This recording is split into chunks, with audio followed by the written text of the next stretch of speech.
I want to transition because we are approaching time. And so I do want to focus a little bit on drug product here, because I know the LNP piece of this and the downstream implications are pretty important. So Tyler, I want to keep you here in the hot seat. During our pre-call, you'd argued that one of the biggest issues you're seeing technologically for the space today is in the downstream processing, right, for mRNA-LNPs. Where can you kind of unpack that for us? Where are you seeing some of the biggest hurdles that we're facing? So at Tune Therapeutics, we've started our first trial in HBV, and those that aren't familiar with HBV, there's 250 million potential patients out there with HBV, and so. And the approach we're taking is a non-vaccine approach. This is a therapeutic approach. So you can think about doses and systemic administration of a product to 250 million people in the world is a huge lift. This is a metric tons and tons and tons of product production. And so even though we're in the early stages of these trials, one of the beautiful things about epimodulation is that we're typically looking at large patient populations. And so we already are starting to notice, where are we going to have to scale out quickly? Okay. Where can we scale up? And I think one of the biggest unit operation challenges right now is TFF and buffer exchange of LNPs as kind of that final step before going into fill finish. And I think fill finish is also a place that we're going to have to grow. But I think that's one of the biggest challenges right now is looking at how do we make LNPs through utilization of TFF technologies, whether that's hollow fiber based, whether that's cassette based. They're very sensitive to flow and shear. And so really understanding your formulation in those technologies and how do we scale and what will that scale have to look like is going to be something that's of a big challenge for large indication and needs. Yeah, absolutely. Yep. I saw Adi, you were nodding your head. Is TFF on your radar? Some of the challenges of dealing with that as well. Oh yeah, 100%. Yeah.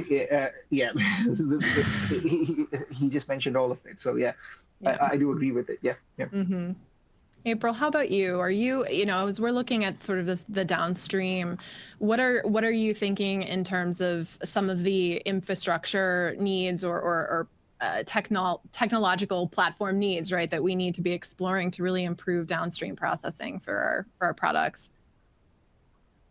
Downstream processing. I think, like they're saying, like trying to purify without disrupting the LNP is really key. I do think that we put mRNA-based vaccines and LNPs into, probably almost 1 billion people at this point. So. Probably someone out there has sorted out the TFF stuff, would be my guess. But I also think it's going to become more and more challenging because everybody's got their own flavor of LNPs, and that's where the true problem lies, is that what someone's worked out for their particular recipe and whatever they have proprietary to them is not necessarily going to work. Everybody has their own lipids and formulation, and I think as an industry we probably need to share a bit more and just understand how to leverage those learnings to make these steps easier.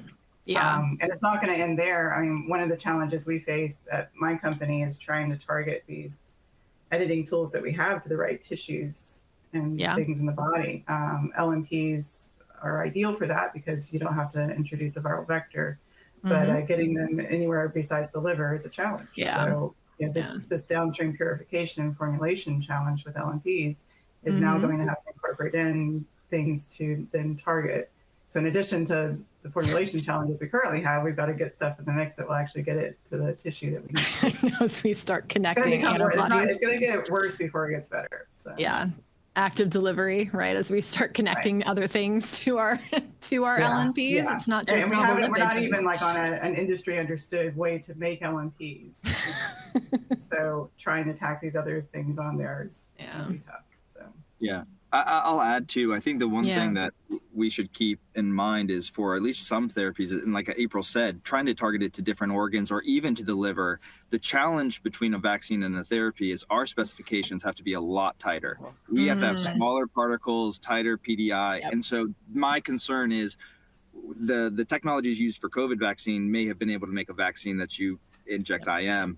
How do we make something using maybe those technologies to make a very nice particle and maintain that. And so I think that's going to be the big challenge, is keeping those specifications. Yeah, that's an excellent point, because for systemic delivery, you're flooding the body with this stuff. Yeah. So, Okay, so it needs to be infinitely more precise. The technology has to be precise, but it also has to be flexible, because we have a huge amount of different lipids that we're working with. Yeah. Let's talk about the magical genie again, guys, shall we?